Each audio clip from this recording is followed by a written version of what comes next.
Good evening, welcome to the Goffstown Planning Board's regular meeting. It's our second Thursday of the month meeting.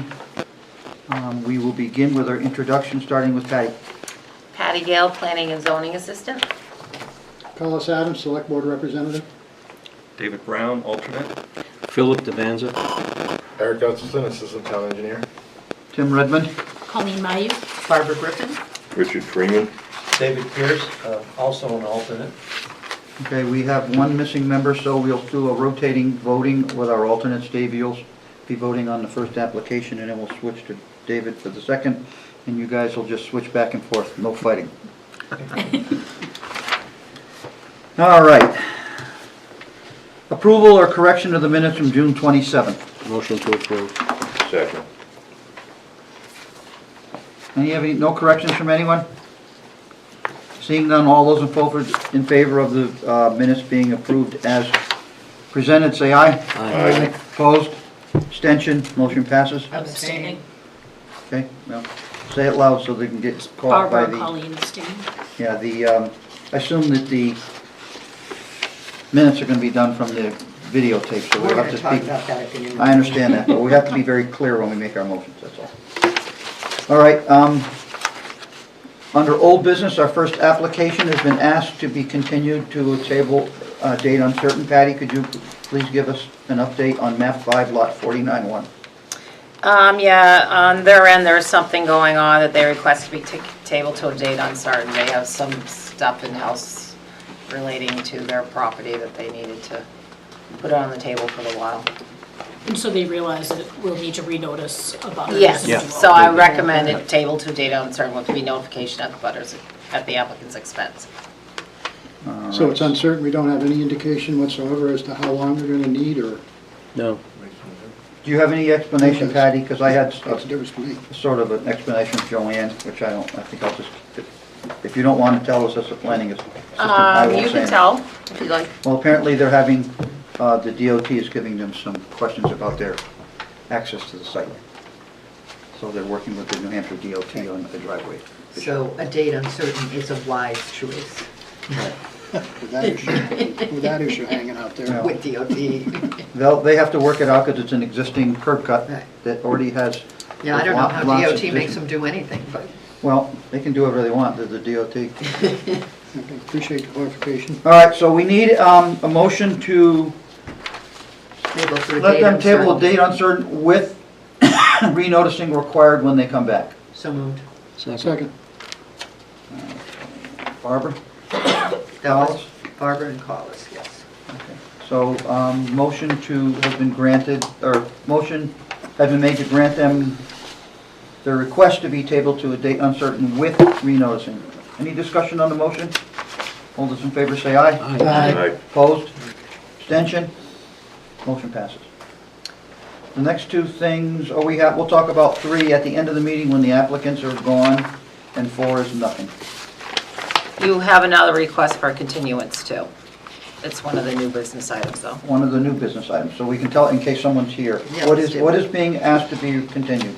It is this commercial solar facility.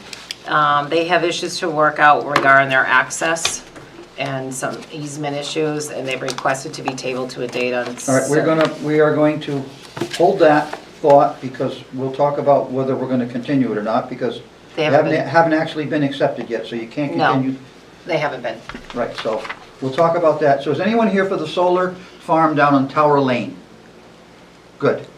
So you can all, no one's here to waste their time. So we'll talk about that at the end of the meeting, please. All right, so we have an old business application that's come back to us, map 327. Patty? Yes.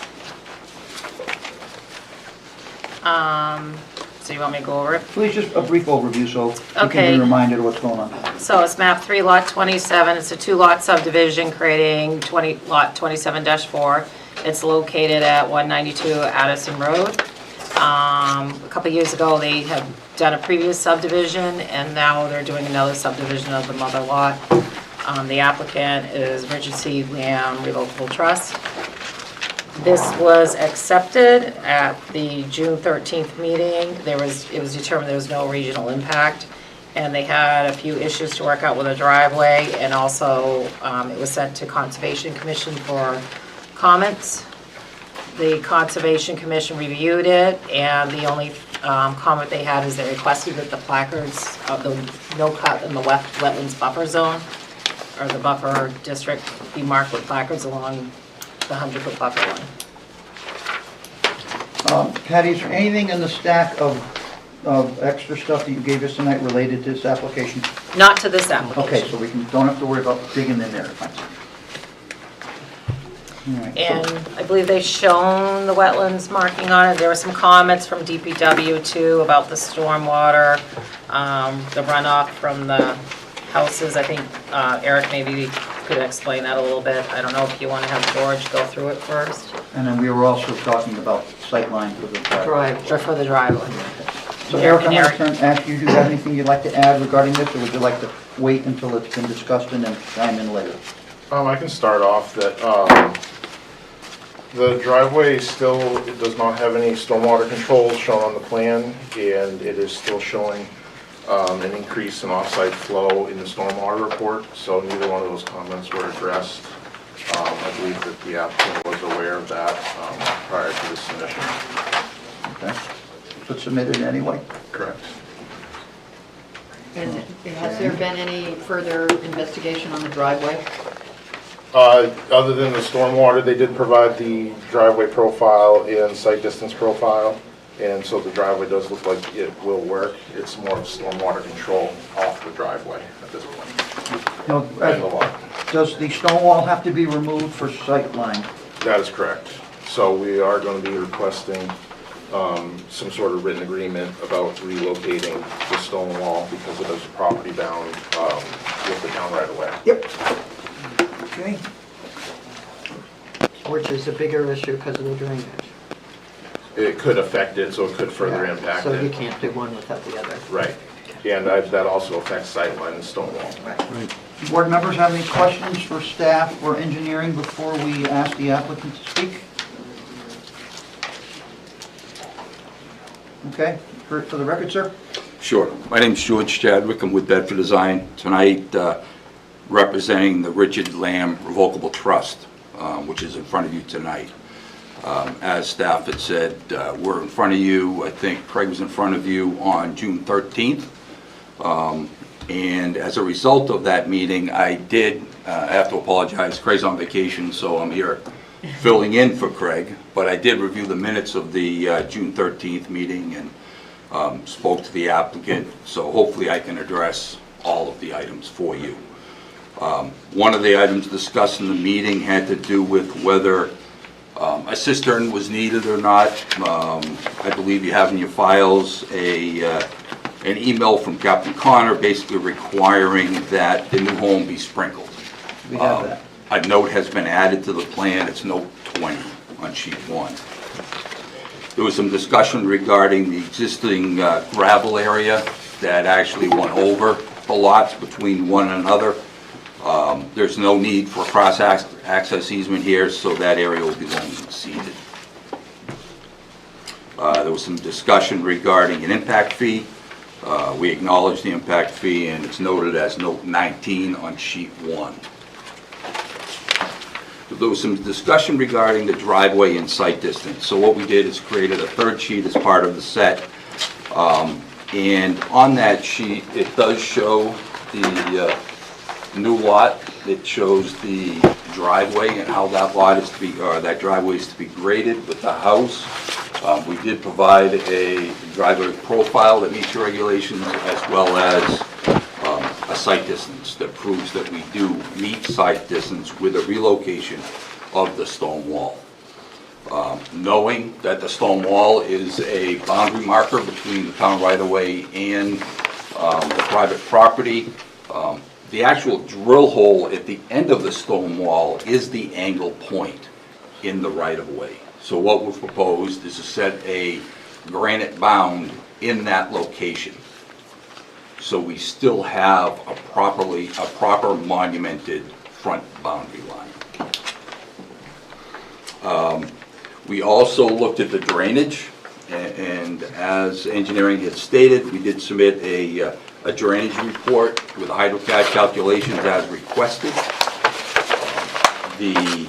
Along in that plan, there's erosion control, BMPs, and so forth. I believe staff mentioned that we did meet with the Conservation Commission, and placards are shown on the subdivision plans every 50 feet to be installed.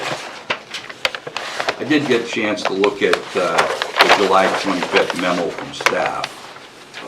First item had to do with the Conservation Commission. Again, the placards are noted on the plan. I believe the police had no comments. DPW had a few comments. One had to do with not showing the trench drain on the plan around the house, although we did call it out. So physically, we will draw in the little trench drain around the exterior of the house. They mentioned that we didn't model it. Let me explain why.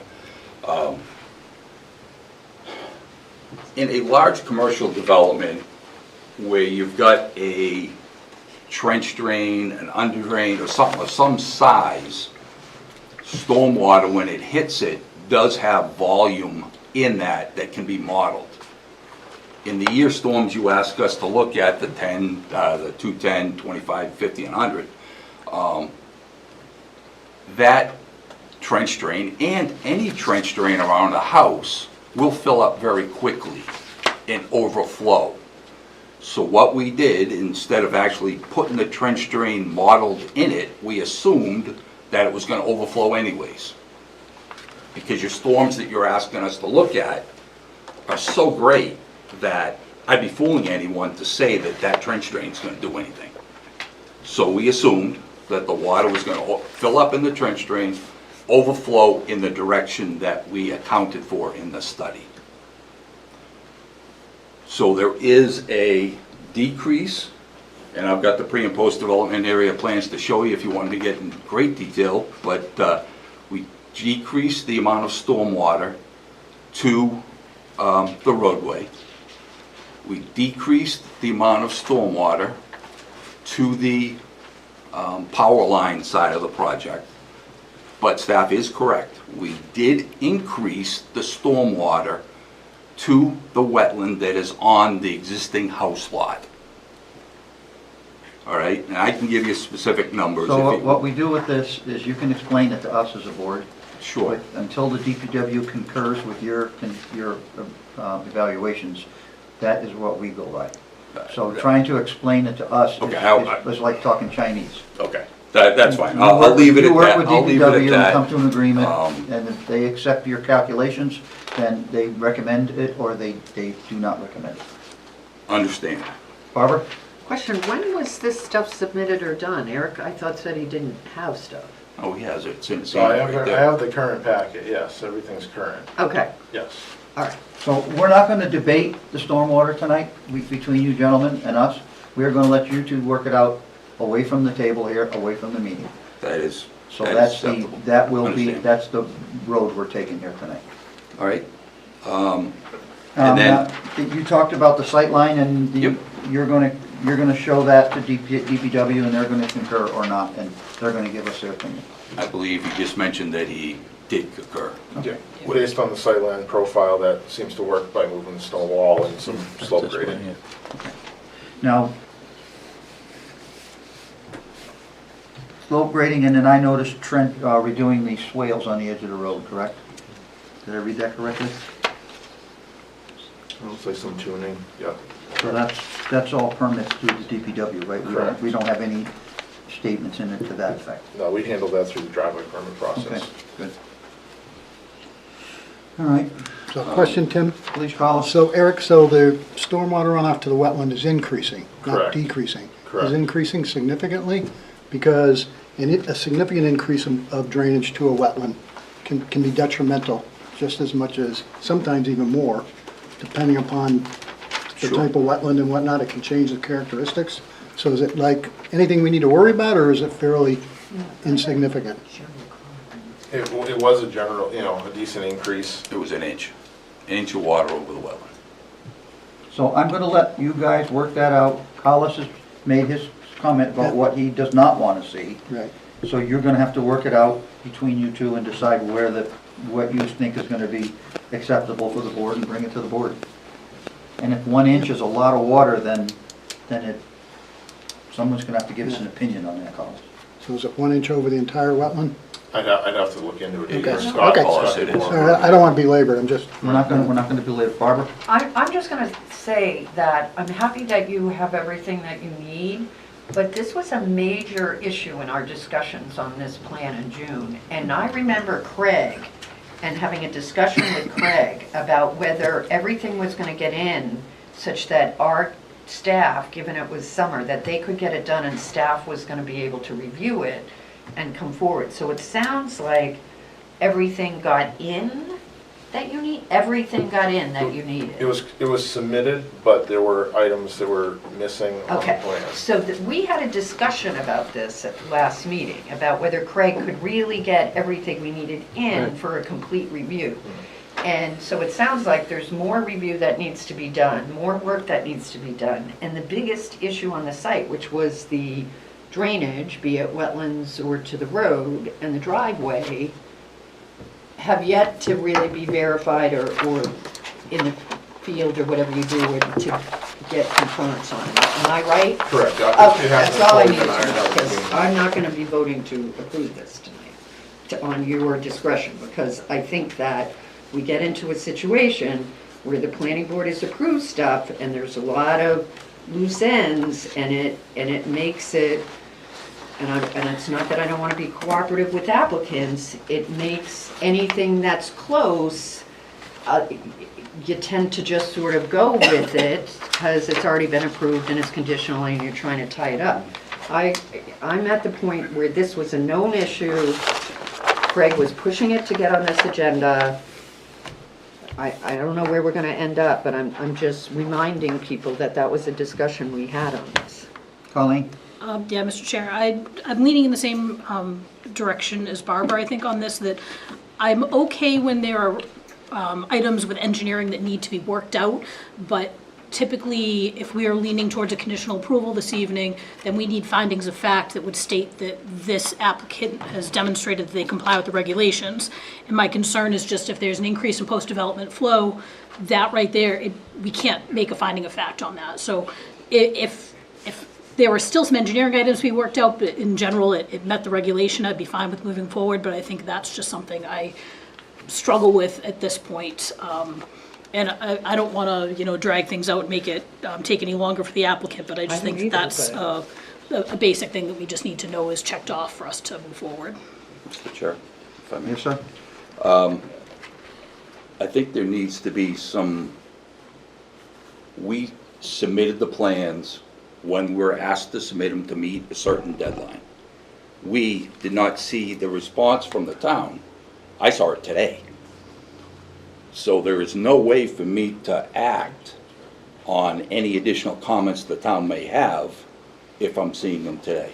There needs to be more of a No, it's just this, it's just. timeline between, I give it to you, you give it to me, so I can come in front of you and say they've been addressed, or I disagree and this is why. We're not looking to assign blame, we're just stating that stuff is submitted as required, and if DPW can get it reviewed and commented on, that's great. They have other things they do in life besides review plans for developers. So I think it's fully just, I understand think that. tonight is an example of one of those times where it just didn't get done in time. So, the items to be ironed out is the drainage. You already have spoken in regards to the sight line. The BMPs for the water runoff as part of the drainage.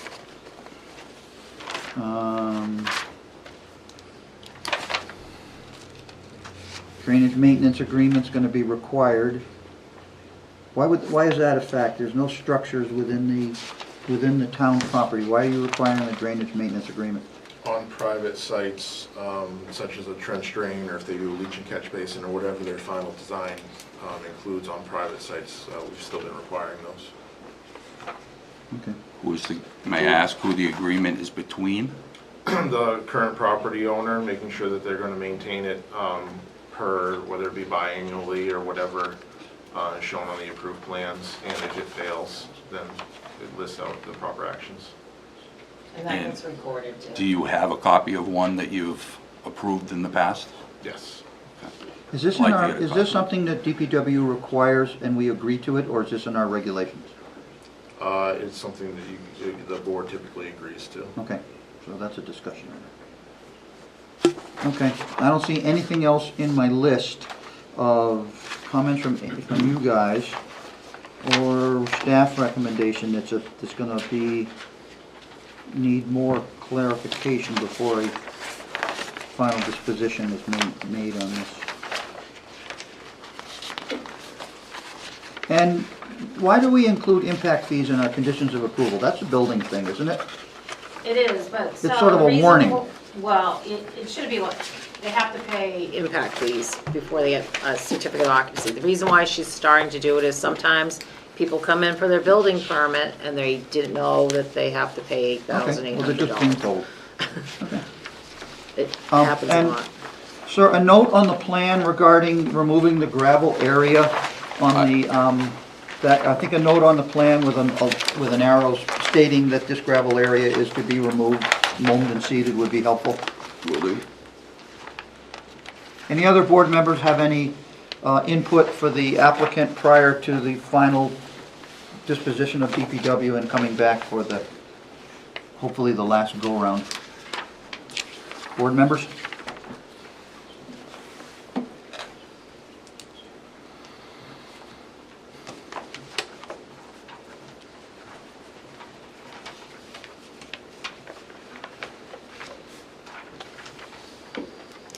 Just give me a second here. Condition number 10, I think that could be taken out because that's to do with lot line adjustments. I don't know why it's on here. So you can, that's staff, so you'll make note to have that removed for the final disposition, Patty? I wondered why that was there. Yeah, it's to do with lot line adjustments. If they don't follow the deed through, it doesn't transfer the land. Our next meeting is when? Let's see, where is the page here? We are meeting on August the 8th. Will DPW and the applicant be able to hopefully get things ironed out by then, in your opinion? I would believe so, as long as they can. Yeah, again, I'll meet again with Scott. I did make it a point to go sit down with Scott and go over everything, and it's unfortunate Scott's not here tonight, but the 8th would be fine. Vacations are a pain on all ends, aren't they? Certainly are. I see you're stuck here. So and does he's anyone stuck else here. from the board have anything else to add at this time? Do we have a public hearing? Well, we could have a public hearing, but they're not really ready to go, but I will open the public hearing. Thank you Is for reminding me. August 8th enough time to? I just asked him. Well, that's enough time though, just logistically, because that's 2 weeks from tonight, right? So Yes. when does, But they have their materials, all they have to do is review them and converse between them and come up with what they think is right and what he thinks is right, and something that the DPW wants to recommend to us. okay, so you don't need a new submission that shows, We will need a revised set of plans, I guess it just depends how fast they can get a submission back to us. I think I need to talk to Scott about, your regulations state that you cannot increase the runoff off your lot. Yeah, well, this is, Okay. We're not. yeah, I understand. okay. We're increasing This the is where- wetland on our parcel. This is where you two have I to, fully understand, but I feel that we're not being held to what your regulation states. well, that's, DPW is presently interpreting those regulations, and if you don't think they're interpreting them correctly, you need to speak with them, and if you don't get satisfaction with them, then you need to come back to us. I will, thank you. George, who's your wetland scientist? This one was Tom Sokolowski, I think. Who was it? Oh, it was Lou. It was Lou. Yep, Curly. I mean, I would be comfortable with a report from the wetland scientist stating that the increased runoff won't negatively affect There's your, the makeup of the wetland. Will do, thank you. That would suffice. regarding the plan, Thanks, Collis. if we can always do a conditional approval with the plans being properly submitted to the staff for final approval after the fact they get their conditional, even if they don't have the plan with the note on it that I just asked for. This was just, to my recollection, what really the whole continuance was about, and with those kind of questions, it's like, We're not pointing fingers, we're just saying it's gotta be done it just didn't work to out. where it's gotta be done. Okay. So if there's no more discussion from either the applicant or the board, I'll ask for a motion to continue to 8/8. So moved. Second. Any discussion on the motion? All those in favor say aye. Aye. Opposed? Abstention? Motion passes. Thank you, sir. Thank you. Thank Thanks, George. Have a good night. You too.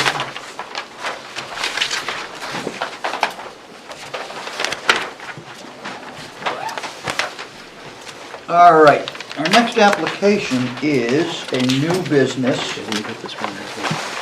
See you get there. The next application is Tower Lane. We're gonna talk about that right now. So, we have a memo in our pile of correspondences here. It's on the top of my pile here. The civil engineers asked to accept our request for a continuous due an date uncertain due to a butter updates and addressing staff report concerns. Well, it's my opinion that since this application has never been accepted, it can't be continued. I think we will just tell them to resubmit when they're ready. I don't know, what do board members feel on that matter? The only thing is, don't we have to take some action when it's submitted, when the application's been submitted to the town? The planning board needs to take some sort of action on it within, is 60 it 30 days or 45 days? Yeah. It's not the 65 day, it's not the 65 day time clock. but. It's the taking action You on have to it. accept it as complete. But you have continued a completeness, but the butters need to be re-notified. There's issues with the access that might take a while. If we don't accept it, how are We we can, how are we wrong? not accept the application as complete without prejudice. Yeah. Can you do that? That sounds That's good, what we have in Barbara? the past. Yeah, I Yeah. think we've done it in the But past. But no clock would start. There's no clock starting. No clock, but I think we just are required to acknowledge that an application's been filed, and so, And that they won't have to Yeah. repay all the fees, just No, the the butter fees don't have to be notification fee. repaid. Right. So this is map 6, lots 162. I didn't bring my notice. And Can't look it up. for Colleen and Barbara, who both fully understand what they just got done talking about, I would ask you to compose a proper motion to state our position, unless we have discussion about this before the motion. Discussion? I would say deny without prejudice, deny the acceptance, deny the application as complete without prejudice, allowing them to resubmit Without repayment of fees, just Within- require butter notification. Just a butter notification, within 6 months. I mean, this isn't Yeah. forever, right? You want to put Deny in there, completeness. state what the abutters notification, Deficiency. well, that they have to pay for that. I think Patty had that one. I just want to make sure it's clear that somebody doesn't think that there is no fees.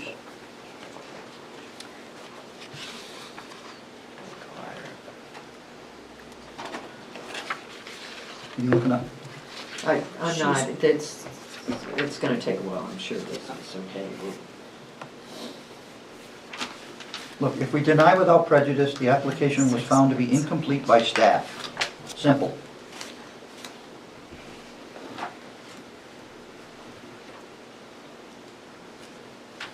The issue with the access could take a little while too.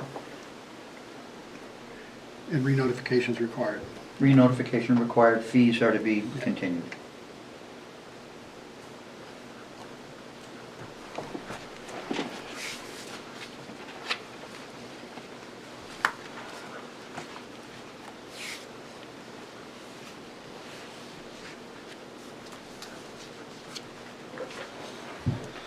So I wrote down what I thought everybody said. Where are we? Colleen, are you gonna? yeah, I'll make a motion to deny the app. Read what I said. Can I read? Because that's To chicken deny the scratch. application incomplete by staff without prejudice and required re-notification. And the And the fees. fees to remain in place. Does that summarize everything? Yes. Second, yeah. Okay, Colleen, Richard. Any discussion on the motion? Seeing none, all in favor, say aye. Aye. Opposed, abstention, motion passes. Okey dokey, Smokey. Do a little paperwork here, shuffling.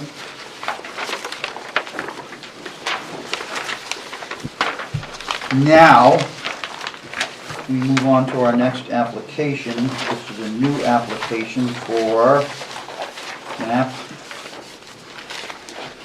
Excuse me. Digging. 37 lot 13-1. Patty, could you give us a rundown, please? Yep, so this is map 37, lot 13-1. They're requesting site plan review and conditional use permit review for a proposed multi-family development, which consists of 2 duplex buildings, making it 4 units. They also are seeking a conditional use permit per section 3.11A3 to allow for the multi-use within the RSBO zone. The owner is Nicholas Key. The property is located at 72 North Mass Street, and it's zone RSBO 1. I also, are they asking for some waivers? They are asking for waivers for a traffic study. The proposed development is for 2 duplex units on a 2 duplex buildings on a state highway. New Hampshire DOT will review the issue with, Can I ask a question about that? Isn't that within our urban compact? Correct, So that's your permit? This is the town permit. So this is correct. not okay, a so New that Hampshire DOT comments, permit? okay. Okay. Staff supported DPW will be. not requiring the traffic impact. Where it's Excuse me? the waiver is, they felt the traffic impact is not necessary, no requirement for subdivision of 3 or fewer lots. The site So there's plan a with single four. waiver they're asking for only? Yep. Okay. Could I have some history on this lot? Because I know we had made decisions about this lot recently in the last few years. Anybody remember what's going on, Patty? They did do a 2-lot subdivision. Yeah? I know that's been done in the past few years. I printed off something to do with the RSBO one. I don't know if John got it. I emailed it. There are some other issues when you're in that zone that you have to follow per the zoning ordinance. I believe they'll need another conditional use permit to demo the garage as 5.20.7 states. And also in 5.20.6, when there is a new primary structure or a change in use of the entire lot, no final action will be taken by the board for 45 days from the date of the application acceptance to allow time for the Heritage Historic District Commission to make recommendations. So this will need to go to the... You can tell us about that in a minute. I'm going to get Barbara to do our first standard motion. Is the application complete? Yes. Is there any regional impact? No. So is it ready for acceptance? If you grant the waiver for the traffic. So I move to find the application is complete and approve the waiver for acceptance purposes only, requiring a further vote with deliberations No regional impact. and no regional impact. Okay, complete, ready to review. So the motion to find the application complete, ready for review, no regional impact, and waivers for acceptance purposes only. Barbara made the motion. Second. Colleen seconded. Anybody want to discuss that motion? Seeing none, all those in favor say aye. Aye. Opposed? Abstentions? Motion passes. So David, you're voting on this one, right? David, you were on the last one? Yes. You were on the Tower Lane one, right? I'll vote on this one. Did you vote on the Tower Lane one? You were I supposed didn't- to. Really, I didn't know if the very first, the approval of the minutes counted. No, that didn't count. Okay. Everybody votes on it. I remember looking at the rules thinking, and being chair, thinking, this is a very confusing rule to be able to go back and All right, forth. so I don't want to be the referee, but I guess I will be. So, seeing that David voted on the first one, and you got Did you cast a vote on the motion? Yes. Or, you did, so that counts as your second. So David Okay. Pierce is on this one, and Okay. don't remember, you're up on the next application. All right, so now, so this, I remember that this was subdivided prior, and it was for 2 units, if I'm not mistaken. Is that correct, Patty? Do you have the information on that? On the other side of the main building? On the other side, I believe, is it a duplex? Or a house with accessory dwelling? The house, and I think it's Just a single family house. Just single family, there's not accessory dwelling? all right. We'll go from there. Doesn't really affect the answer, it's just part of the history, that's all. All right. Board members, you have any questions for staff? Yeah, I have one. Richard? In the comments, it says Conservation Committee was going to submit minutes tonight. Oh, yes, I do have comments from They do. Conservation So Commission. we have a list of them, don't we? Yep. Yeah, they had a presentation on this. All right, so the Conservation Commission discussed last night, and the comments they provided are, the wetland surface water conservation district buffer should be marked with no cut disturbance at the 100-foot buffer boundary line. That one they recommend at the 100-foot buffer, because they So can do. while they're there, we also have, we generally state the distance have to be apart increments. Does anybody remember the number? Is it 25 or 50 feet the placards have to be placed? I thought it was 50. It is 50. Okay, so that's at 50-foot stations. And Kyle, they're generally 4x4, aren't they? Isn't that what the We number have a was? standard example we can give. them. Yeah, they're like Okay. this big. 4x4. So we'll make sure that gets noted along with the conservation. Inches, not feet. Okay, go ahead, Patty, do the second.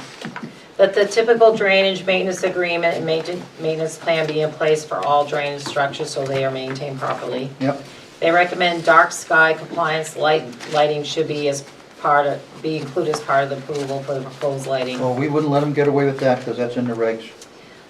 Native plantings be included in the landscaping plan, and if snow cannot be stored on site, that it be removed. All right, well, that's generally our criteria, so we'll handle that. Thank you. Any questions from other board members for that? Eric, do you have any comments prior to the application? Just, there are different plan comments, some are simple, some are more complex. The largest one that will need to be addressed is, there were some issues with the drainage reports regarding the seasonal high water table and some other discrepancies that could alter the size of the pond and location of the drainage features on the site. And you'll work that out with them to your satisfaction. Exactly. Okay.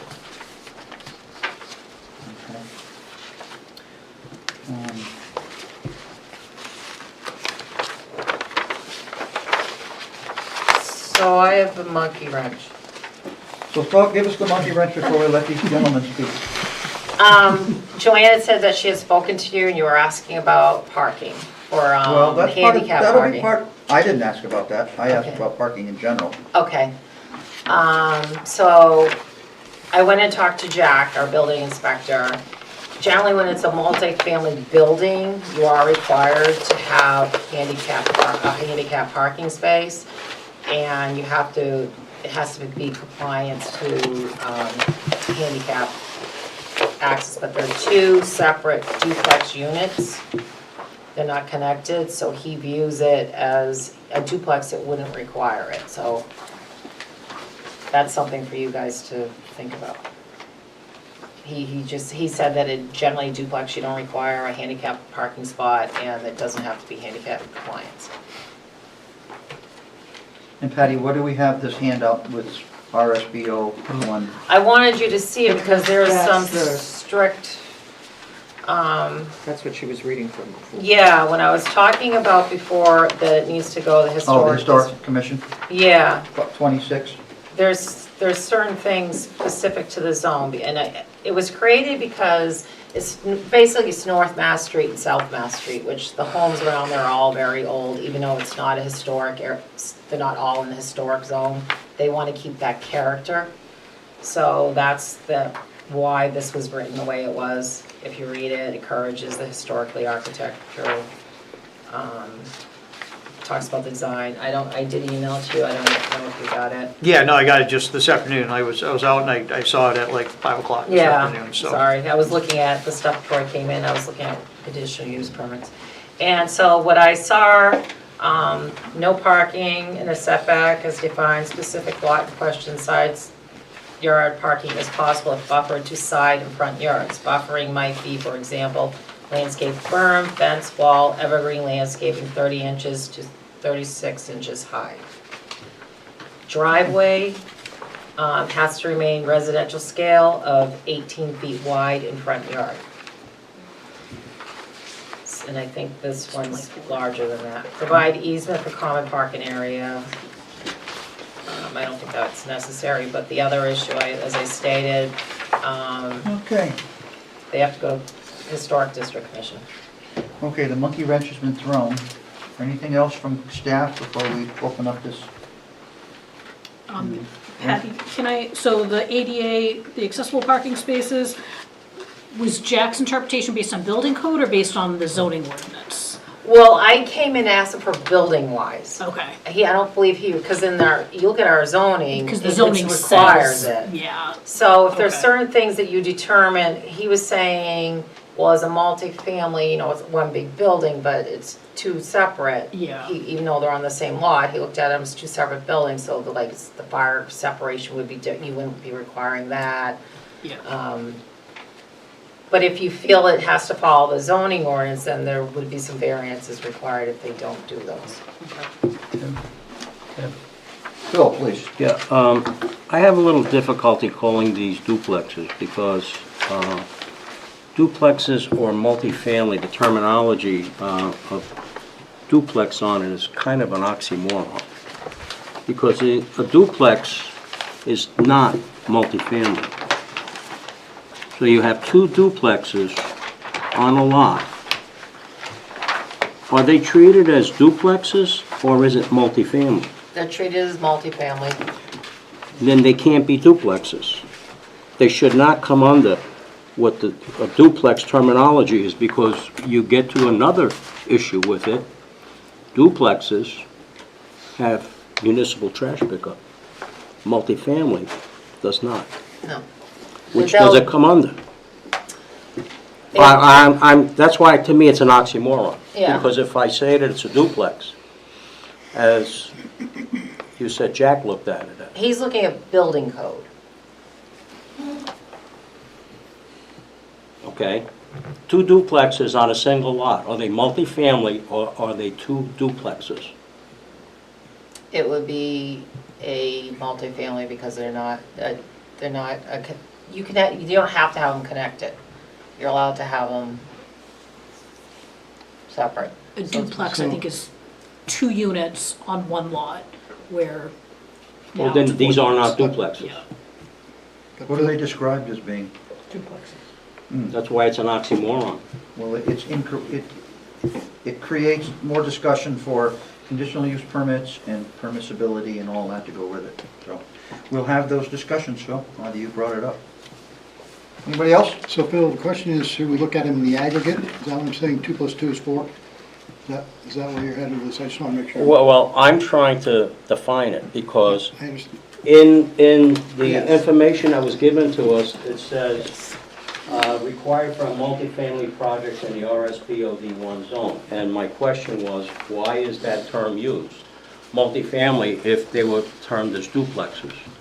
Because further up, it says consisting of 2 duplex buildings. A duplex is not a multifamily. I understand. So, that's, to me, it's an oxymoron. We'll let them explain the oxymoron when we get there.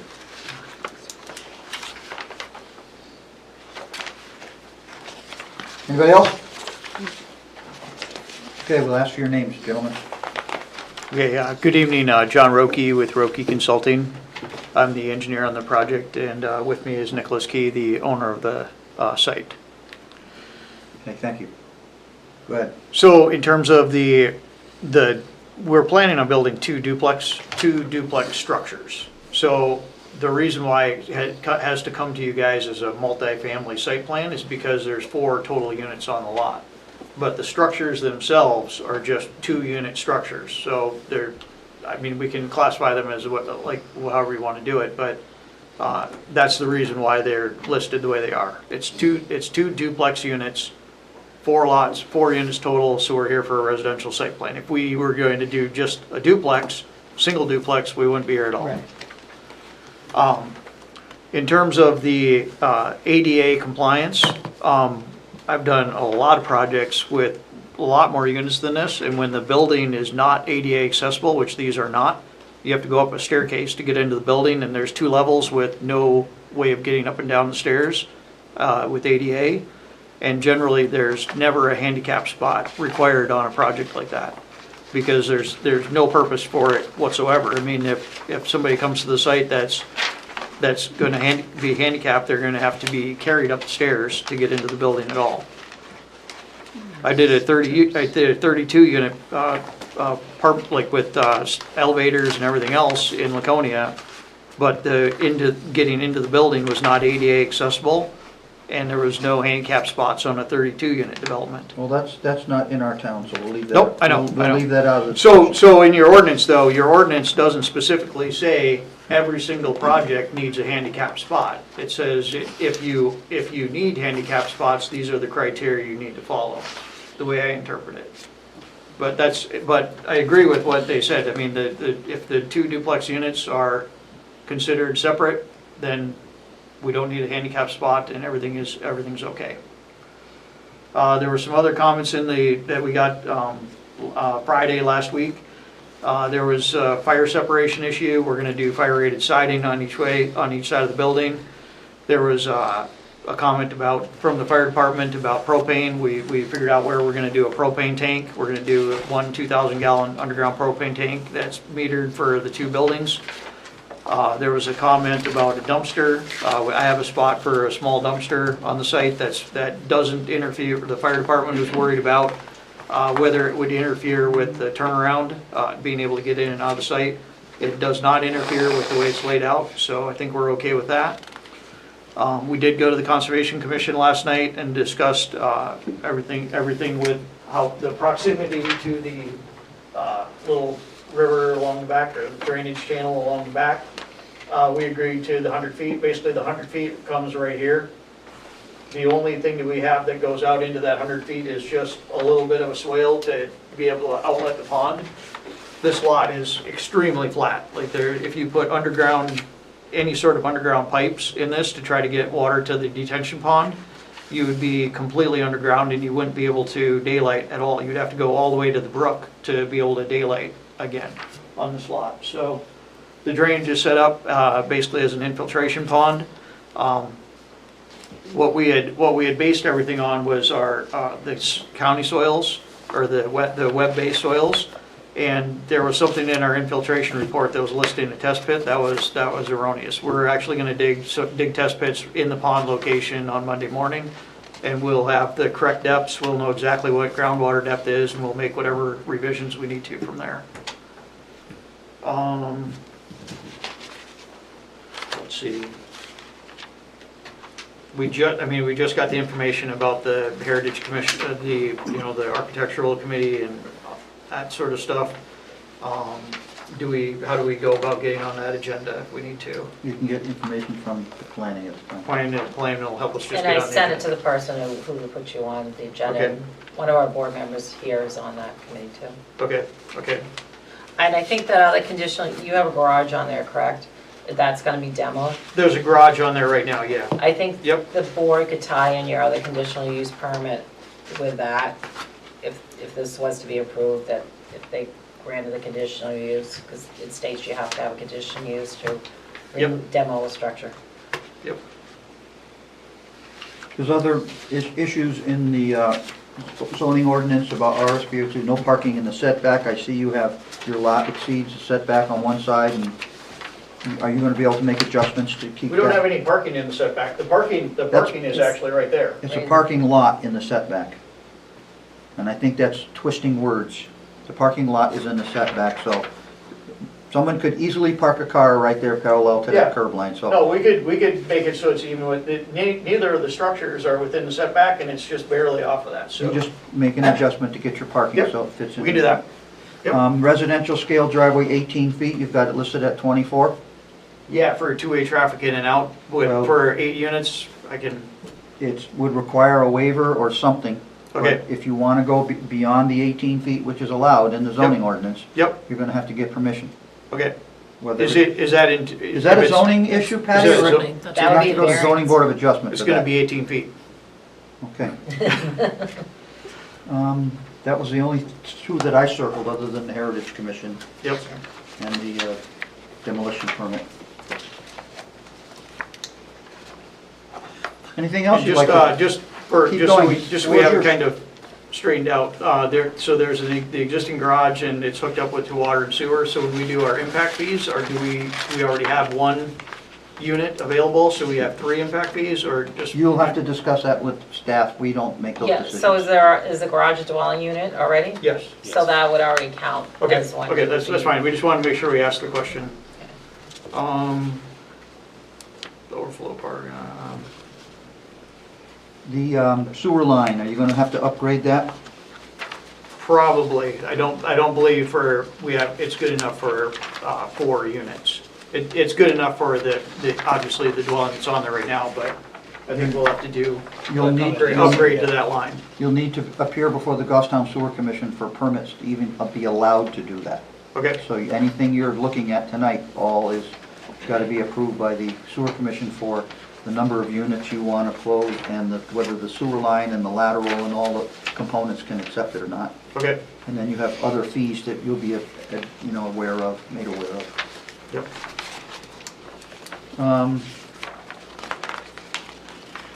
Water going nowhere.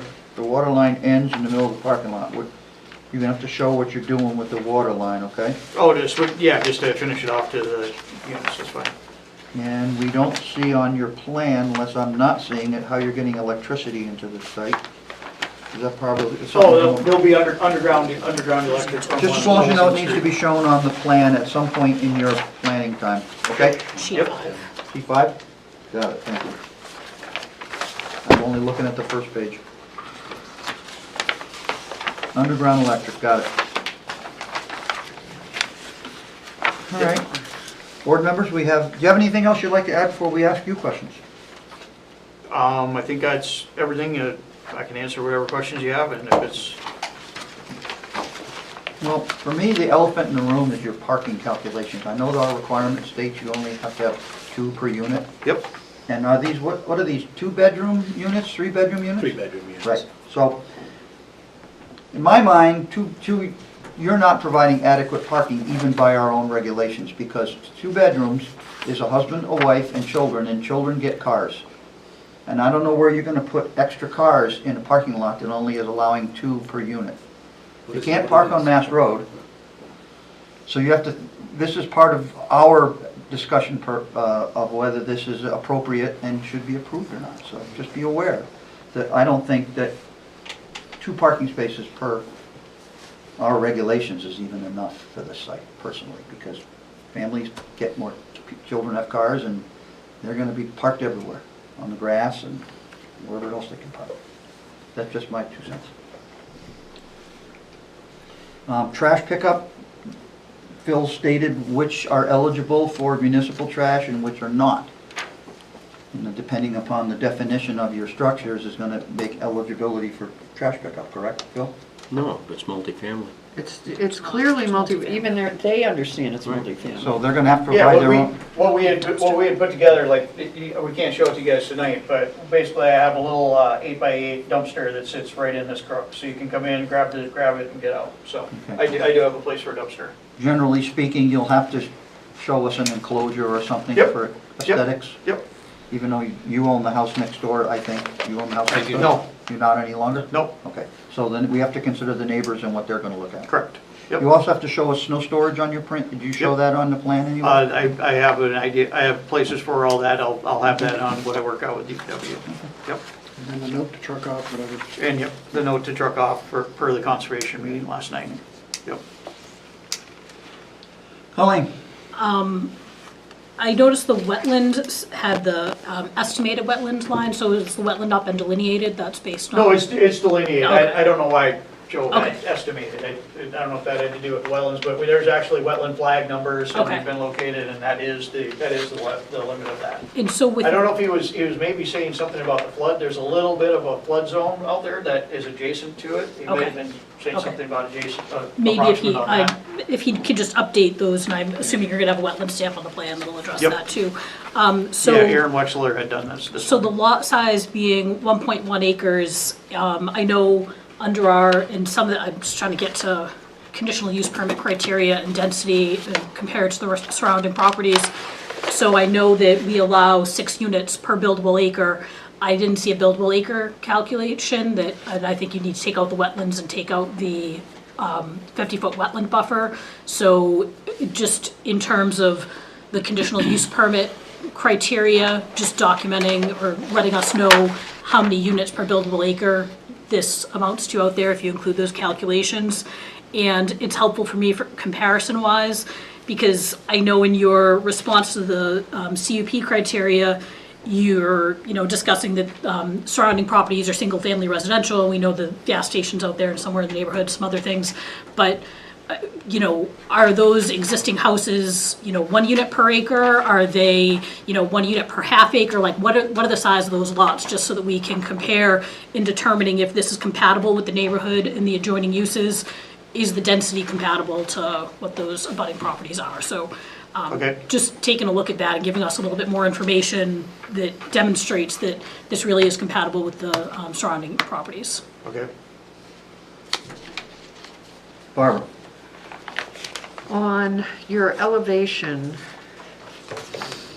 you're showing sort of your, basement, your distances, basement, first floor, and sonotube for the front. And I sort of picked up on that because you said there'll be steps, we talked about the steps into it. So where is the base of the first floor in relation to what I would consider ground level of the lot? Is it going to be elevated or at ground? You're telling me it's steps, so what I'm hearing is the first floor is going to actually be elevated from street level. Let's find the topography on this map here, Barbara. Well, it wasn't. It looks like they got a 319 shot on the sidewalk and a 321 for a finished floor for the So it's pretty, main. so when you say steps, What page number? If you look at the elevation, yeah, you'll see the front porch, there's like 3 steps into the front door. From like the sidewalk, you go up like 3 different steps to get into the all right. finished floor. So I'm not going to be looking at 4 feet of concrete of No. my basement. No, not at all, no. All right, I wasn't even sure you could put a full basement there with that wetland behind there and all the water that's around there. You can. They're gonna find out when they dig their test pits, where Yep. the groundwater No, we'll is. know where the groundwater is. Yeah, Yep. okay. And then I guess, sort of coming back to the third component of the conditional use permit.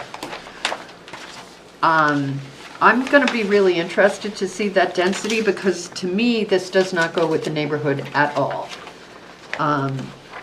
The parking is all in the front of this building. There is no other building along Mast Road in that section, as I recall, that has that kind of parking in front of it. All of the parking are driveways that go alongside or behind. I think there's the karate studio might have some parking out front that's further to the village, but the houses, to my knowledge, and I sort of mentally am drawing a blank at what the ones on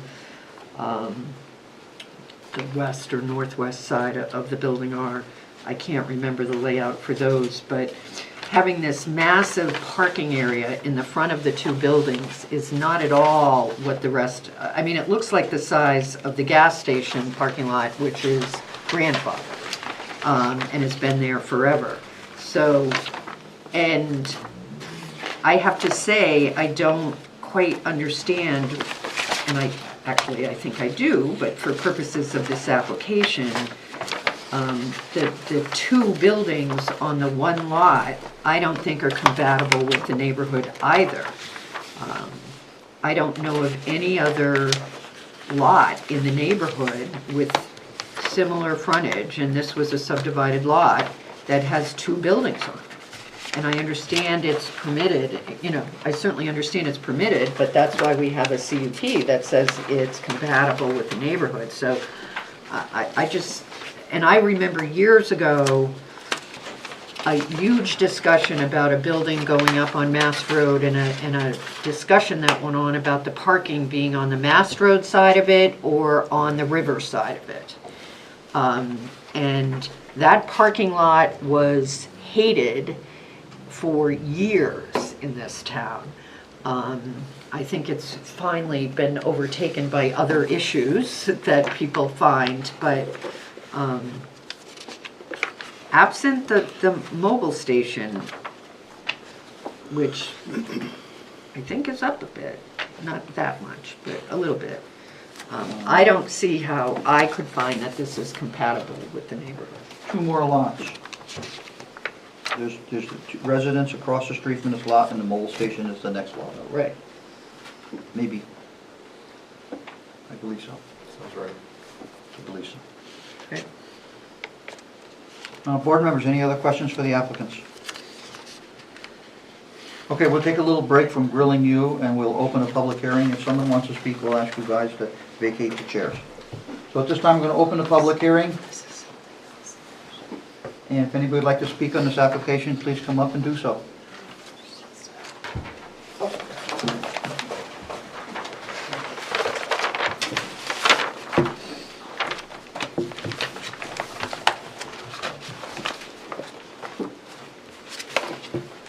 Want my name? It's for the official record, even though everybody in town knows who you are. I'm Marlene Gammons, and I live across the street from this proposed 2 buildings on 1 lot. I'm not in favor of it. It does not, as Barbara just said, it does not go in the neighborhood. Also, traffic would be a problem, and when you just mentioned the parking lot, I certainly don't want to look at a parking lot out my front door, my front of my house every day, all day. It just doesn't go in the neighborhood. I'm very happy to see a single family go in there or a 2-family go in there, but not the 2 ones that they want to put there.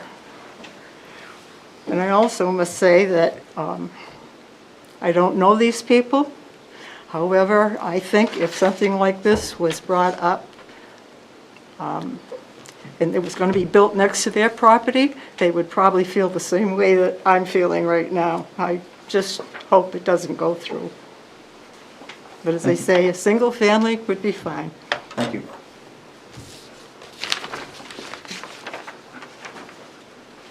Anybody else like to speak on this application tonight? Seeing none, we will close the public hearing. I do want to go back to the zoning ordinance. It does also state at 520.1.1, encourage the continued use of historically and architecturally important buildings and those which contribute to the character of the district and discourage their demolition and removal is what it says. So I think when this goes, they might want to consider how they're building the structures when they go to Historic District Commission. Well, we're obviously going to be continuing this because you have more work to do with your, you can come on back up, gentlemen. We're going to obviously be continuing this because there are issues that have to be decided here. You still have to do those test pits in the area of the infiltration pond. Where is DPW at this point with this project, Eric? Until we have more information on the infiltration and the test pit data and revised drainage reports, we could easily see this detention pond get larger or needing rearrangement, so the whole lot could change easily with that information. So until then, it's hard to make a determination. Okay. Let me ask you about, they've asked for a waiver requesting a traffic study, and they've spoke about New Hampshire DOT. Does DPW or Yeah, does our requirement? I didn't realize it was in the urban compact. Does DPW have any authority over these traffic studies at this point, or is that a planning board issue there? We looked at the waiver request, and if we want to call the board's attention to section 2B5A2A, it doesn't sound like it's a requirement for multi-family unit, so we really have no standing on that. So then we probably don't need a waiver for this project. So we'll ask you to formally withdraw your waiver through the planning office. You can't Okay. just erase it tonight, but you'll have to just send a letter over or whatever the process is to withdraw the Yep. waiver request.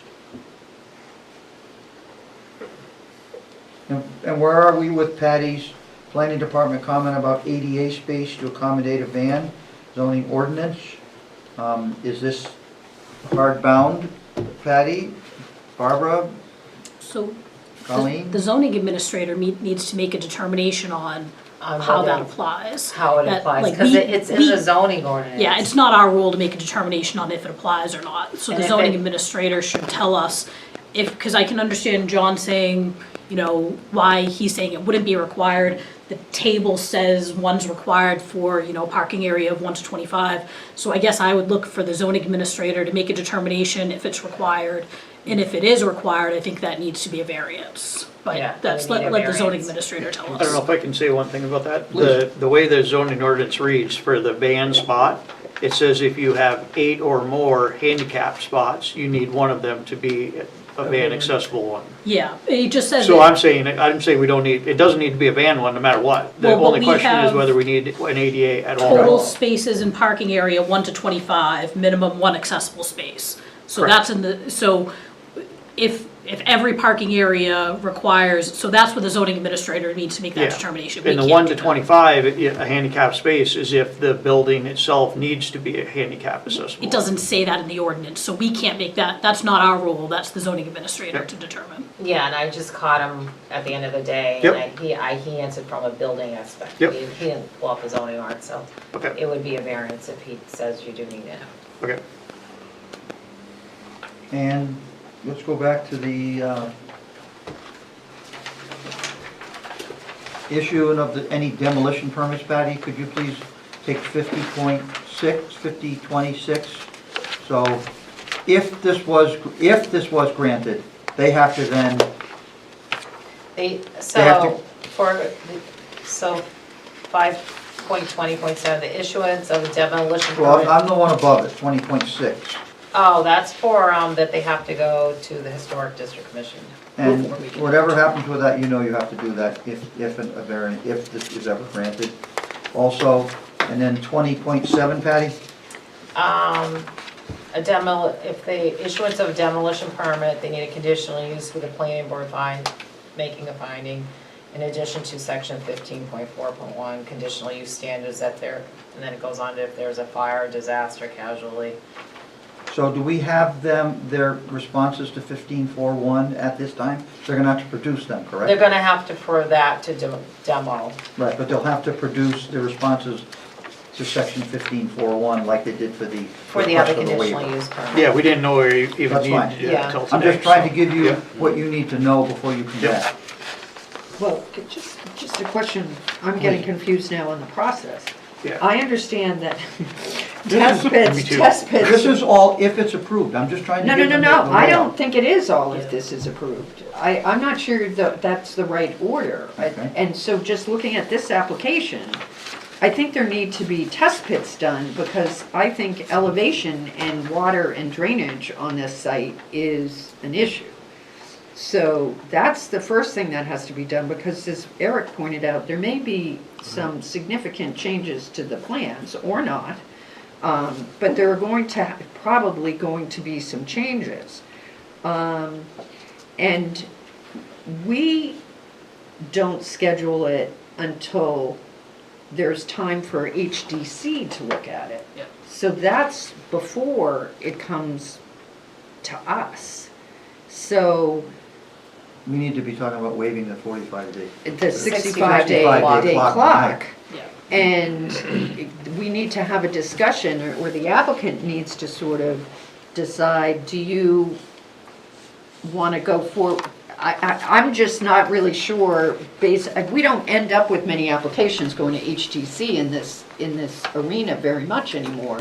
So I'm just trying to figure out, does the applicant want to get the test pits done, get final plans, come back to us? And in conjunction with that, do the density calculation based on Well, the yeah, no, buildable to come area. back. If 4 units is even allowed in if the buildable area For requirement is for met. our, and then it has to go to HDC, and then I think it comes back to us. So, I don't. I would do we- agree with Barbara relative to the stormwater management aspect. We need to know that information up front. Is the site appropriate for this type of stormwater management, which includes the soils, groundwater elevation? Can it be accommodated on this property or not?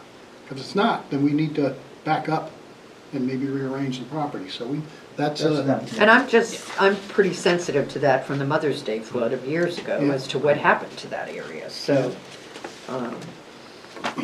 That seems, as we heard it and I realized test pits hadn't been done, I was sort of like, this is probably a little premature, but maybe nothing, maybe it'll be fine, I don't know. Well, So maybe request a waiver of the 65-day clock and First of table all, to a that's- date uncertain? let's start with that. We're going to ask you to waive the 65-day clock. Do you agree to waive the 65-day clock? That's a legal requirement for us. No, I know. So I'm just saying. Yep. Do you agree to waive it or not agree to waive it?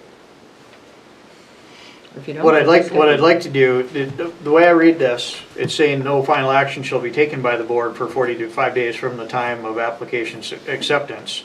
What I'd like to do is go through, do our test pits, come back to you guys, do all the calculation, everything we're talking about, come back to you guys at the And- September 12th meeting, and With if the we're de- not there, then we'll waive it. With the density calculation? Yep, correct.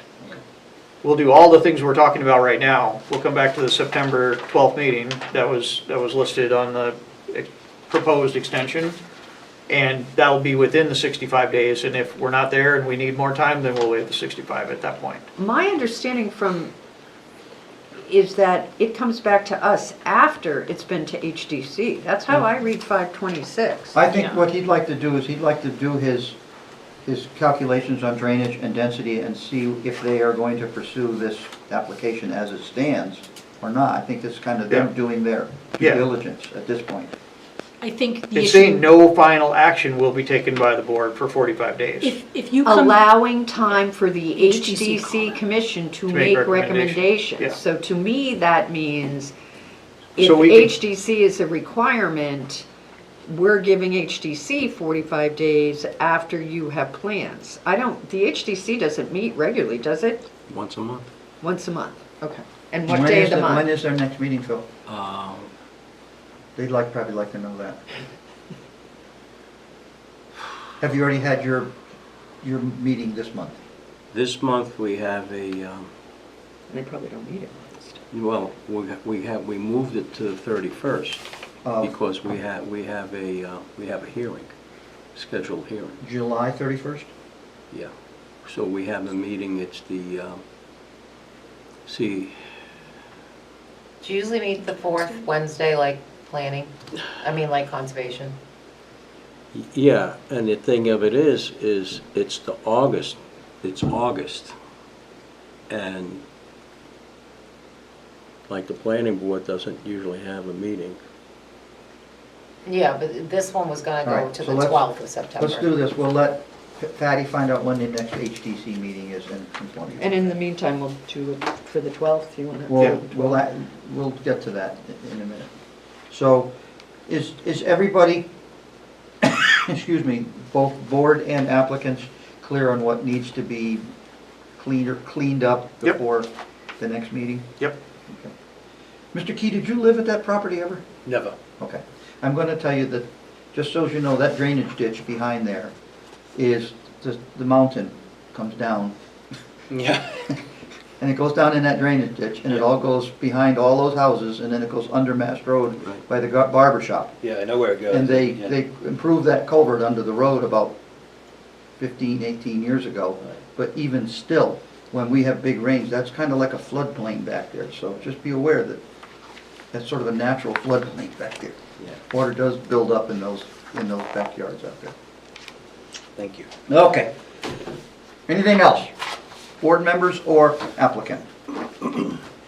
Okay, we need a motion to continue this till September the 12th.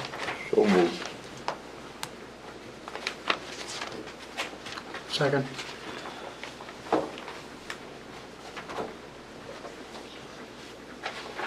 Motion by Richard, second by Collis to grant the motion to continue this application till September the 12th. Any discussion?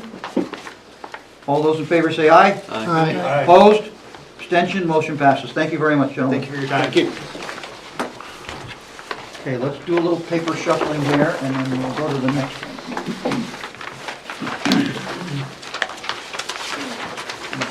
The next one, you got handouts too. Next one, we got handouts. Did you look at the slope issues for this one? Because I think of you, because you're the one who puts the slope issues in my I'm just getting organized here, folks. Give me a minute. Okay.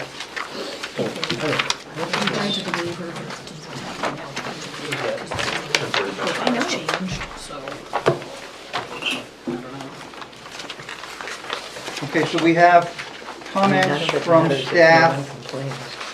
We have comments from staff with an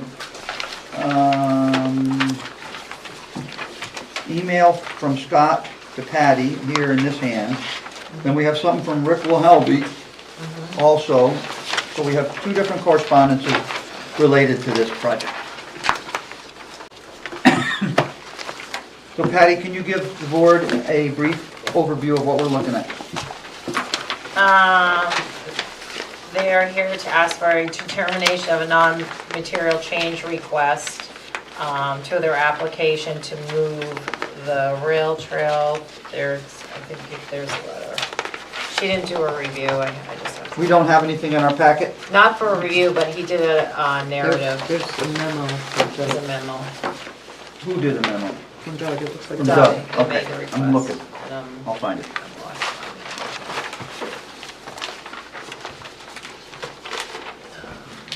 There it is.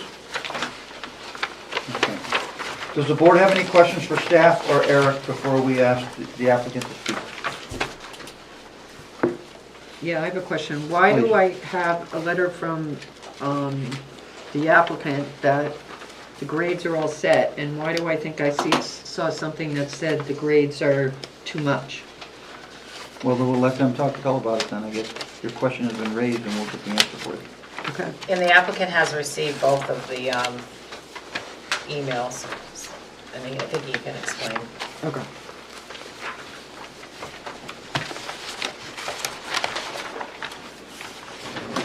So we're here to discuss the relocation of the rail trail, is that correct, Patty? That's the trigger. New Hampshire DOT did not want the rail trail to go along the front. They asked them to move it.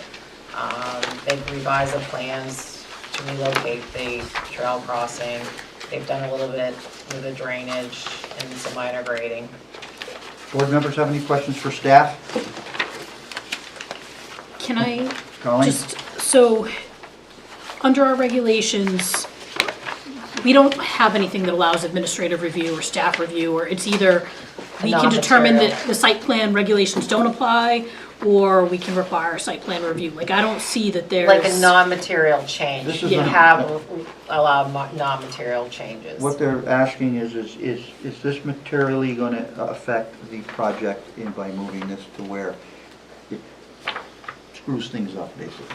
Because these haven't been signed yet, correct? No. Because you're still doing this. But the point is. In a way that needs to be noticed again and have a whole public hearing again, or can the Okay. relocation be considered And the non-material? board decides if it's a non-material change, it's not going to have any negative effect on the plan, or if the board decides it is having a negative effect on the plan.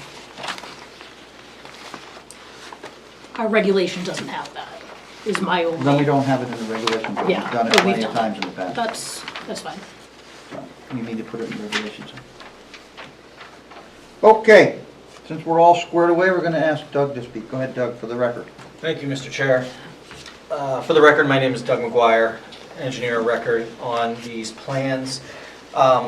So yes, the language of non-material change, I guess I would go towards what you were saying, Colleen. I mean, really what we're looking at here is that we felt that this change could be handled administratively either via the board or via staff, and didn't require the level of an amended site plan, which was kind of the option in lieu of. And the reason we felt that this didn't require an amended site plan is because the exact density is unchanged, the exact location of all the units is unchanged, the driveway entrance and its exact location is unchanged, and really the only change that came about was that through our working through with DOT for the driveway permit, they determined that they would prefer the entrance not at the bottom of Mast Road, but rather at the top.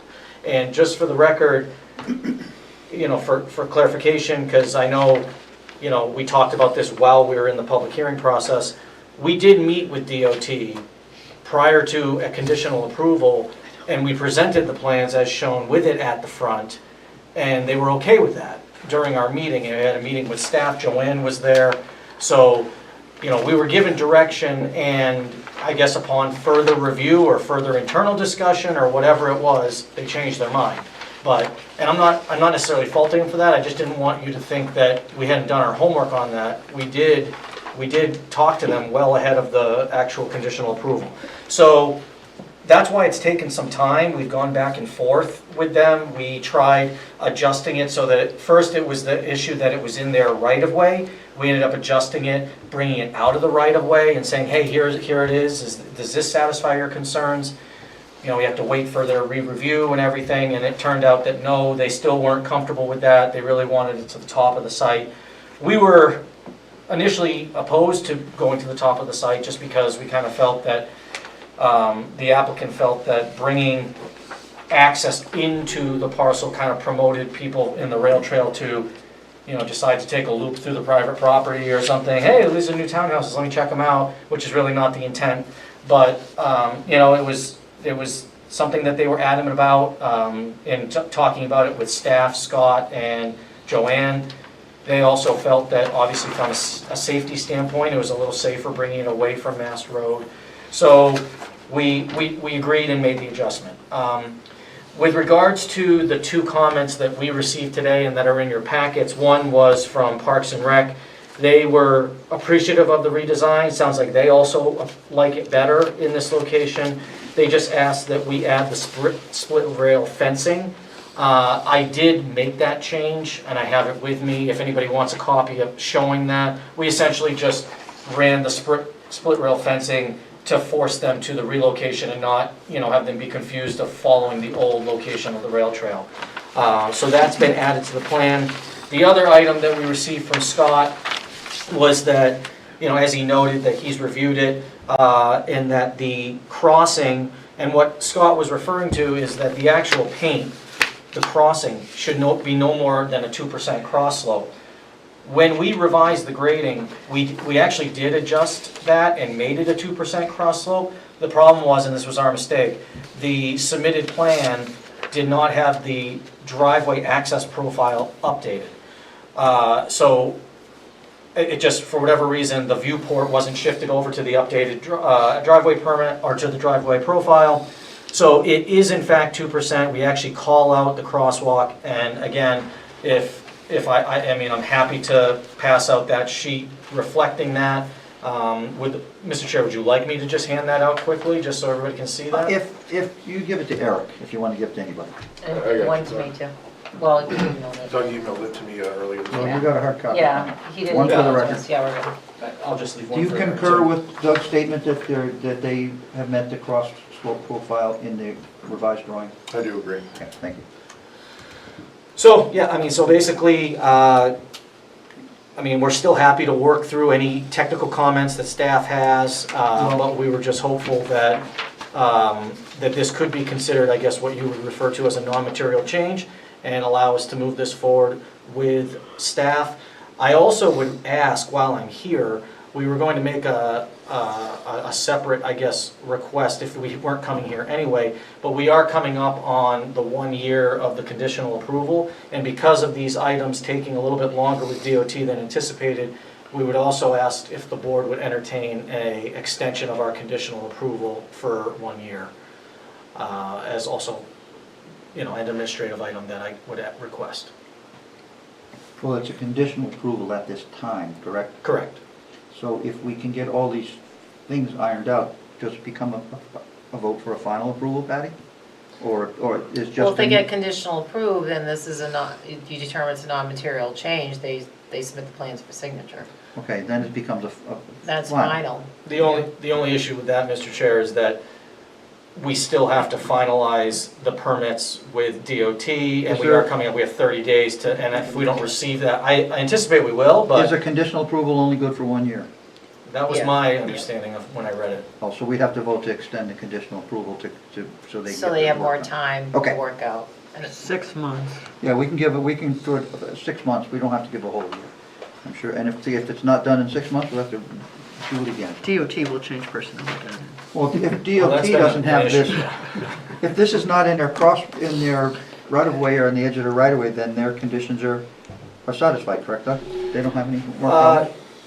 Yes and no, Mr. Chair, only because it is still a DOT driveway permit. And so, although I actually got a email today, because in case you were concerned or had questions, from Zachary Roller, the new District 5 engineer that's now just started and is now playing the catch-up game that the previous one just played.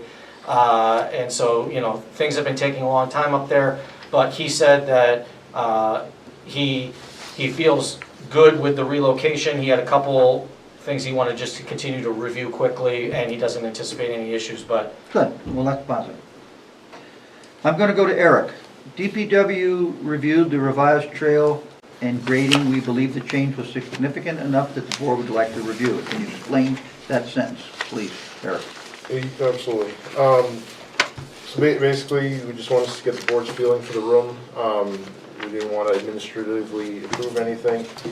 We have no issues with the overall concept of the relocation. We looked over the drainage. We would like to see revised drainage reports, just reflecting all the updates to match the plan set, and just to overall update the plan set, basically. So we would request that, and just make sure the sewer department's also all set, because the driveway profile did get slightly closer to their sewer main, and they already worked out previously with the slab, but just making sure that they were all set. Well, let's back up. Does the driveway profile change from what was approved at the commissioners' meeting? no, and I think Eric might not be aware that we had come back Second time. a second time. It did change, and actually, Eric, what ended up happening, and I'm sure if Scott was reviewing this and you might not have been getting into the detail, we ended up actually slightly super elevating the road, which the super elevation actually flows better with the angle of the sewer pipe. So we actually overall increased the cover over the pipe for that reason. Okay. So essentially what happened was, we knew that we didn't even want to entertain moving this with DOT if it was going to be a concern with the sewer department. So we went to the sewer department prior to, I guess, agreeing to relocate the rail trail. And we obtained their approval of the. As long as it doesn't change anything with the crossing of the sewer line, then I'm sure the sewer department's not going to. If there's a change, then you gotta come back. Yeah, we actually have more cover than the original approved plan. Yeah, well, that was your second time through. Yep, And nothing's changing from the second time through. correct. Besides the location of the rail trail. So Scott's email saying that the driveway profile changed, the driveway profile was not changed with, I think Scott might have noted the super elevation, so there was some changes, but ultimately for the positive on the sewer. So you'll just have to show those on a final plan set if they aren't already there. Yep, the plan that is here plus the updated road profile is exactly what you saw. So essentially, the only changes that happened were at the top end of the property because we had a 3% slope. We flattened out for 2 and then went to 4, and we made some changes there, but that had no impact on the crossing. The crossing, we came down off the DOT right away, went up at the 10%. All that's exactly what you saw at the sewer commission. So no change to the waiver that we granted on the driveway profile, Correct. everything's, okay. Correct. Mr. Chair.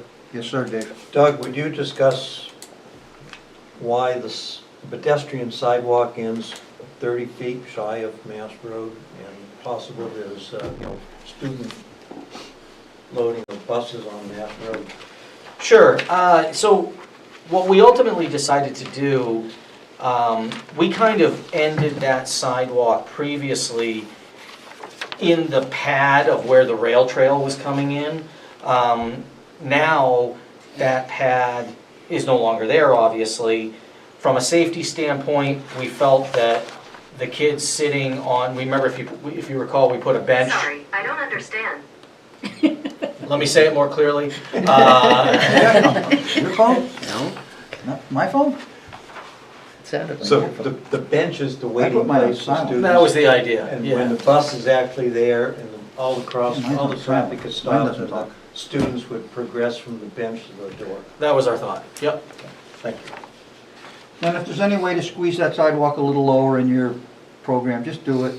Okay. Make sure, show it on the new plan, but if you can't bring it down because it interferes with the bioretention area, that we understand. But I think Dave's comment is the closer the kids are to their bus stop would be advantageous. I think we have a little bit more room that we can bring it down. I think we were kind of flattening it out too there because obviously we're starting to go up at that 10%. We kind of forced it into a flat pad in that location where the bench is. So let's go back to my question to Eric about the drainage pond grading as well as the driveway. We got the driveway profile checked off. Detention pond grading, Eric? Yeah, we just want to verify that the numbers work with the revisions, so just a revised detention pond So something, drainage plan. something that's not a full-scale drainage study, you're saying? Or Yeah, you're saying- just updating the existing drainage study, And we're happy to provide that, not a problem. just so it accurately reflects the records. So board members, I'd like your comments on what everyone thinks about the requests for a non-material change and based on the testimony from engineering. Do we have any issues? Ted. I'm sorry, Phil. Oh, Barbara, I wasn't looking in that direction, I was reading my notes. I think it's non-material. I like it better there anyways.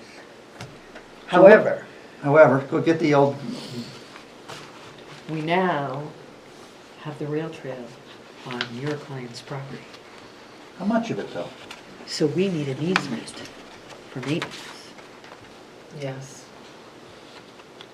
All right, so you're gonna have to work with your client on figuring out how that little easement's gonna. And it will need to get We- accepted by the select board. Is that how it would be to the select board? Okay. We can provide that. I mean, we kind of. Well, you It's good to- provide it to us and we'll give it to You know, them. the good part about that is, once it's on the easement, then you have no insurance responsibility if someone gets hurt on the trail. It's off your insurance. No? Even on an easement? Yeah. Sorry, on the record, sir. Well,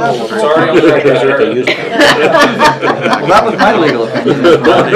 Up to the edge of the road. You tripped over that rock on your property. Yeah, because of I the, mean, where the it's property. non-material, this was property was. conditionally approved. There It's were right away obviously into town. a lot of things in flux when we conditionally approved this, because we're changing things that have changed since we saw it. New Hampshire DOT required it, so it's part down. of, they're following through You their know, process. you come here I and feel it's then a you go non-material down, so they change. brought that But up. we need an Before easement. it So let's just take a straw poll of the board members. We'll start with Dave Pierce. Non-material change. Thank you, Richard. Non-material. Thank you, Barbara's already stated non-material. Colleen? I'm just on the principle of the fact that we don't have the authority to determine that, Well, and that's we- a problem with our site plan We've regulations. granted our own authority. Yeah. This is the self-governing body, so So- if you choose to abstain, then you abstain. I'm gonna say that I disagree. Okay, one disagree. I think it's a non-material change. Phil? I think it's basically non-material. The only concern though, that we have something that's completely new with the easement and going to another board for approval from another board. That's a condition of approval, as long as it's I- provided they get the yeah. I understand, but that wasn't in it before. I'm just saying, I just have a concern that it becomes a little bit more. I understand they're all related as basically non-material, it's just that it's expanded a little bit, and I just have a concern about that. Okay, so what's your vote? I haven't determined yet. So you're not determining, okay. David? Abstaining. Abstaining? And Colin? I view it as a non-material change. Okay, so the board has, at this time, it's five votes for a non-material change and one no, and one abstaining. So the vote is carried that it is classified as a non-material change. However, you do need to get your approval from the Board of Selectmen for the easement as part of the conditional approval. Now it's part and parcel. Understood. Part and parcel. Okay, And let's. this is a lot with a lot of projects, you get it, you submit it, and we send it as part of road tracking, that's part of our project, and they'll review it. So the applicant has requested that we extend his conditional approval for a year. Barbara suggested 6 months. I'll ask for a motion from someone. Motion to extend the conditional approval for 6 months. Second. We have a motion to extend the conditional approval for 6 months for this applicant. Any discussion on the motion? All those in favor say aye. Aye. Opposed? Abstentions? Motion passes. Thank So you you. have your conditional approval extension for 6 months. Thank you very much. Okay, sir. From the date, from today's date, Doug, how close are we to the expiration date? I don't know the exact, I think it's the end of August, So let's make it, or the beginning of September, it might be the beginning of so September. it extends from the 1 year anniversary. From the 1 year Year anniversary. Yep. Okay, folks, we have one uncompleted. That's why I said it's very good. Because on either side of the story, I don't know how deep it Dave, could you talk to him later, please? I'm done. Thank you. We have the Southern New Hampshire planning document that I skipped over in the correspondence and action items. Development of 27 to 36 10-year transportation plan, which is comical because they put the Amoskeag Circle, I think it was, in the 10-year plan, and then bingo, it's like a game of checkers got taken out. Right. So I think the development of the plan is great. I don't have any comment on it. Does anybody have comment they'd like to submit to this? I think they're asking if there are any projects we want included, like, so I guess I would just encourage Public Works and Planning Department to, take a look at if there are projects that are eligible for inclusion that we think need to be added. Yeah, Goffstown is listed on the 4th page, I think. Yeah. The back of the 4th page. Yep, there's only 2 projects. Back of the 4th page are 2 projects. Yeah, and so those 2 that are in the Planning Commission's 10-year plan have not risen to the level yet of being in the NHDOT 10-year plan for funding. So they are something that if we or if the town as a whole thinks that those should be resubmitted or requesting that the Planning Commission, evaluate those for review of being incorporated into the DOT's 10-year plan. But otherwise, I would just leave it to staff, and if, Public Works or the Select Board have any specific projects that they think need to be added to this. It is a pretty quick turnaround that the Planning Commission is looking for on this. They do need, to really understand what the projects are, what the scope. They go through an engineering review to make sure cost estimates are accurate. So if there are any projects on eligible roadways, I think if staff handle that and submit them, I would leave that to their better judgment. I'll just say that staff gets forwarded the emails when they come through from So the New Hampshire Planning, and they do a pretty good job of staying on track of it. As a matter of fact, I think we were one of the towns that took something out this past round, because So, the expense of doing it the way it was in the plan was just ridiculous. So You talking about do it a different Amoskeag? way. No, not Amoskeag. It was I'm gonna ask, Bridge. Barbara, because this is the New Hampshire planning document, and Eric is our assistant town engineer. Operational and capacity improvements on Route 114 from the Goffstown Bedford line to Henry Bridge Road. What does that mean? It means what? Widening to 4 lanes? Who knows? Can't be, because there's 2 lanes in Bedford still from the There- at the But market there's another basket. study going on in Bedford. Oh, do they have maybe, I don't, To it the might Goffstown be in line? a different piece of it, but there are all sorts of, that intersection in 101 and 114 are constantly in the plans for okay, here's studies. Bedford. No mention about Route 114 in Bedford. They got 101. I They all think got 101. there was a study that was either previously done or is in the process, and It might be in to- process. to design what improvements would be needed through Bedford and the Goffstown part of the corridor, and so I don't know So this is if, I don't know the what that second, cross-section this is looks the like. other piece.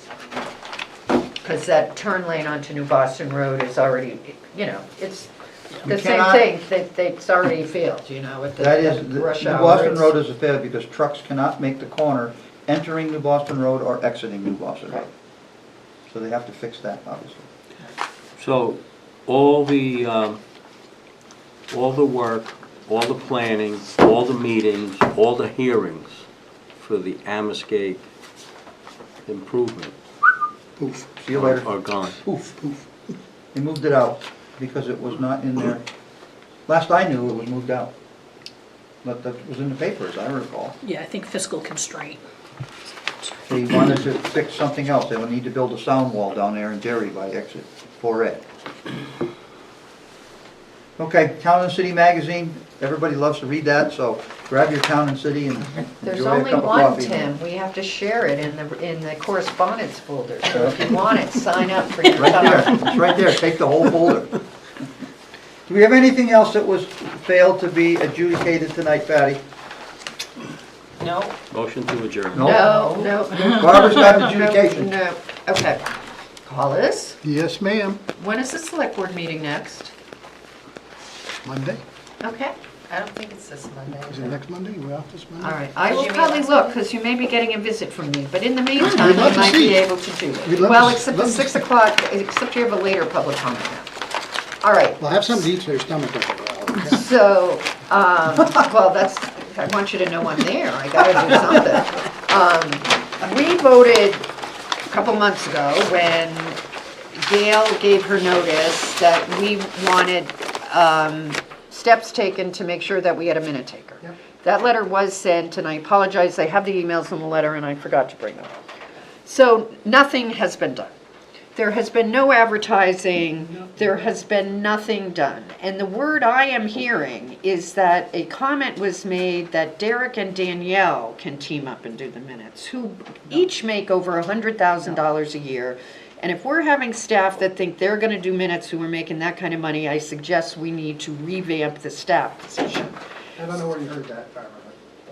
So, well, have you advertised, has anybody advertised for a minute taker? What's the plan? There are a number of, the Conservation Commission, a number of other commissions and boards share that same concern.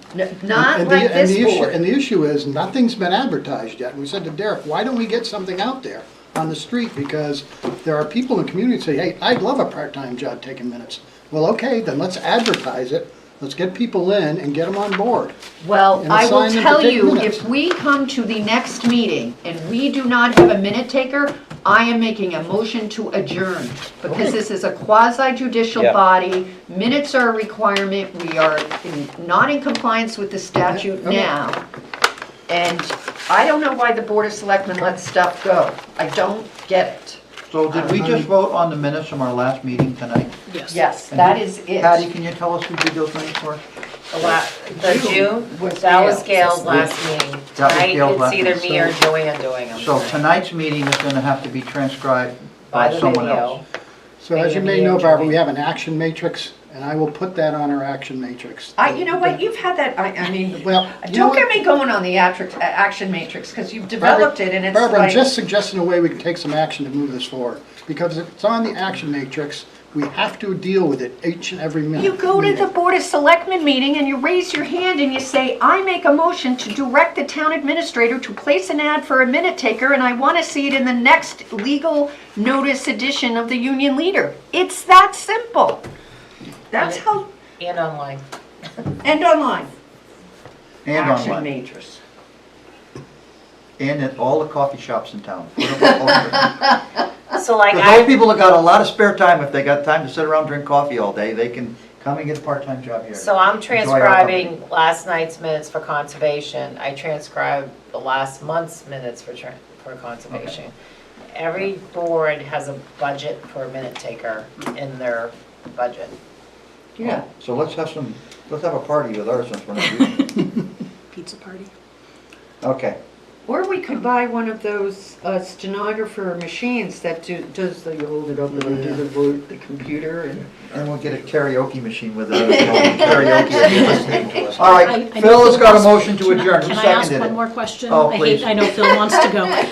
Patty, I wasn't here last month, and so Joanne might have answered this, but is there any update on when the regulations are gonna come back? And that kind of goes to my point from earlier, that we Oh, need, look at there's stuff Barbara that for needs to that get one. cleaned up, So so. let's- I know, that's why I'm having a fit Yeah. that you and Joanne are doing minutes. There's all this Yeah, stuff you- out there that. And needs when to are we be gonna, done. when are we gonna vote on Brian's idea to do our Pledge of Allegiance? After he's done with the seat and his seat is expired? I We make need a to- motion that we okay. start our meetings with the Pledge of Allegiance. Second.